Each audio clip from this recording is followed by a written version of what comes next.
সন্ময়দার কাছে যাব।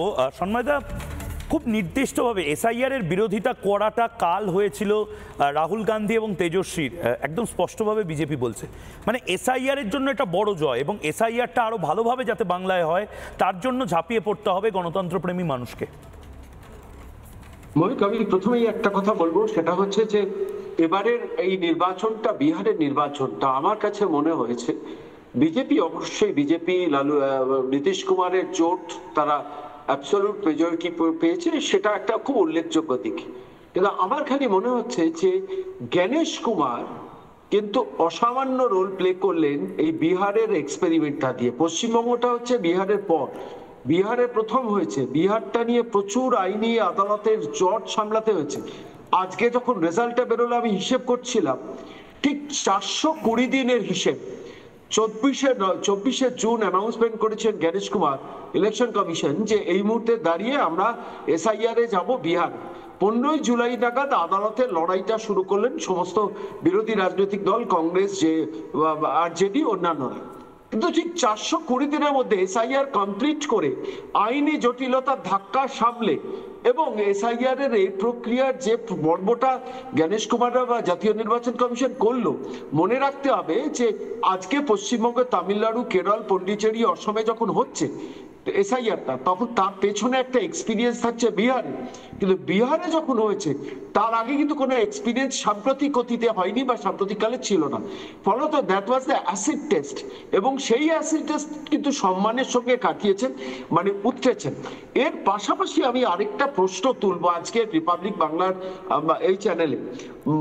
প্রধানমন্ত্রীর বক্তব্যটা আমি শুনছিলাম, যথার্থ বলেছেন পশ্চিমবঙ্গে জঙ্গলরাজ চলছে, পশ্চিমবঙ্গে জঙ্গলরাজ চলছে। প্রধানমন্ত্রীর মুখে কথাটা শুনে আমরা পশ্চিমবঙ্গের মানুষ, স্থিতবিরক্ত মানুষ, তারা আশ্বস্ত যেমন হচ্ছি, কিন্তু আমার প্রশ্নটা এখানে থাকছে, সেই জঙ্গলে যখন জঙ্গল হয় তখন জঙ্গল কাটার দায়িত্বটা অ্যাডমিনিস্ট্রেটিভ ভাবে কেন্দ্রীয় সরকারেরও থাকে।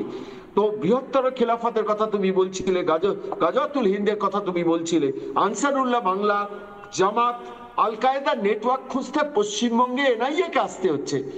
এই সমস্ত কিছু জানার পরও আমার প্রশ্নটা এখানে যে কেন্দ্রীয় সরকার এবার কবে পা ফেলবে? কেন্দ্রীয় সরকারের হাতে অ্যাডমিনিস্ট্রেটিভ মেজার্স নেওয়ার জন্য একাধিক বিষয় আছে। এসআইআর তো গণেশ কুমার করলেন, কিন্তু তার পাশাপাশি কিন্তু কেন্দ্রীয় সরকারকে অ্যাডমিনিস্ট্রেটিভ মেজার পশ্চিমবঙ্গের ব্যাপারে নিতে হবে। আর যদি না নেন তাহলে কিন্তু বিহারের এই স্যাটিসফ্যাকশন কিন্তু পশ্চিমবঙ্গে সাস্টেন করা যাবে না। তার কারণ এই রাজ্যে এমন একটা প্রশাসন, অ্যাডমিনিস্ট্রেশন রয়েছে যেখানে আইএস, ডব্লিউবিসিএস, আইপিএস একটা র্যাকেট তৈরি করে মমতা বন্দ্যোপাধ্যায় এন্টার পশ্চিমবঙ্গটা চালাচ্ছেন। একে মোকাবিলা করা কিন্তু সহজ নয়। আমি শেষ করার আগে আরেকটা কথা বলবো, খুব উল্লেখযোগ্য কথা এখানে বলবো, সেটা হচ্ছে বিহারের মাটিতে যখন এসআইআর হচ্ছে তখন বিরোধিতা করার জন্য কিন্তু আরজেডি করেছে, কংগ্রেস করেছে, ঠিক আছে, সেখানকার প্রশাসনকে কিন্তু তারা নামাতে পারেননি। পশ্চিমবঙ্গে কিন্তু এসআইআর বিরোধিতার জন্য 527 জন অফিসারকে ট্রান্সফার করে দেওয়া হচ্ছে, এবং সেই ইআরও, ডিও, তাদের দিয়েও এখন ম্যানিপুলেশন পার্টটা চলছে। এই কঠিন অবস্থায় কেন্দ্রীয় সরকারের হাতে যে অ্যাডমিনিস্ট্রেটিভ মেজার্স গুলো জায়গা আছে, স্কোপ আছে, ভারতবর্ষের প্রধানমন্ত্রীকে সেগুলো এক্সিকিউট করতে হবে পশ্চিমবঙ্গের ব্যাপারে। 2026 খুব কাছে দেখা যাচ্ছে। 2024-এ কি হবে সেটা বাংলার মানুষ কেন সারা ভারতবর্ষের মানুষের প্রত্যাশা আছে, এবং সর্বভারতীয় বিজেপি আজকে এজেন্ডা সেট করে দিয়েছে। আবি বেঙ্গল বাঙ্গাল বাকি হয় স্লোগান উঠছে তোমাদের সন্তুপানের সামনে, আমরা শুনছিলাম। তো সবই যদি ঠিক হয় তাহলে পশ্চিমবঙ্গের ব্যাপারে কেন্দ্রীয় সরকার অ্যাডমিনিস্ট্রেটিভ মেজারগুলো কবে ফেলবে, এটাই কিন্তু প্রশ্ন এই মুহূর্তের এই সময়। নানা ধরনের কন্টেন্ট দেখার জন্য লাইক করুন, শেয়ার করুন আমাদের ফেসবুক পেজ, সাবস্ক্রাইব করুন আমাদের ইউটিউব চ্যানেল।